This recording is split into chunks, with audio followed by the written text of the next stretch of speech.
করান যে ইভিএম মেশিনে যেখানে যেখানে খাম চিহ্ন থাকবে সে জায়গায় সর্বোচ্চ ভোট দিয়ে আইএসএফ এর প্রতিনিধিদেরকে পার্লামেন্টে পাঠাক।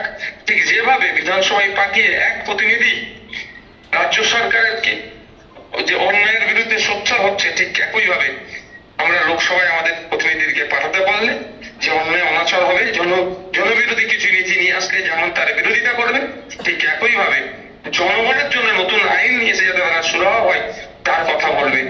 এই প্রতিজ্ঞাবদ্ধ আমাদের হতে হবে। আর শেষ কথা, যে আমরা দায়িত্বশীল যারা আছি আমি তাদের অনুরোধ করব, ঊর্ধ্বতন যারা আছেন তারা তাদের নিম্ন স্তরে যারা আছেন তাদেরকে সাথে নিয়ে চলবেন, এগিয়ে চলবেন।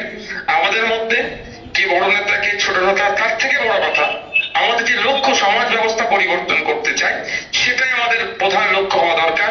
নেতা কি হবেন, কে সমর্থন হবে, তার থেকে বড় কথা আমাদের দল আইএসএফ, এটা মাথায় রেখে আমাদের চলতে হবে যে আমি আমার দলকে কিভাবে এগিয়ে নিয়ে যাব, কাকে আগিয়ে রাখলে, কার নেতৃত্বে এগিয়ে চললে আমাদের দলটা আরো বড় জায়গায় পৌঁছাবে, আমাদের দল লাভবান হবে তথা আমরা লাভবান হবো, সেটা আমাদের প্রত্যেককে মাথায় রাখতে হবে। পরিশেষে সকলকে আবার ধন্যবাদ জানাচ্ছি, যারা এসেছেন আজকে কর্মী সম্মেলনে প্রত্যেককে ধন্যবাদ জানাই।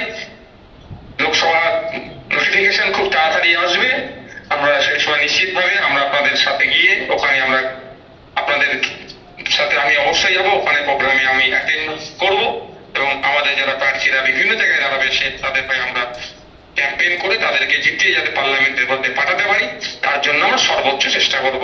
ধন্যবাদ সকলকে।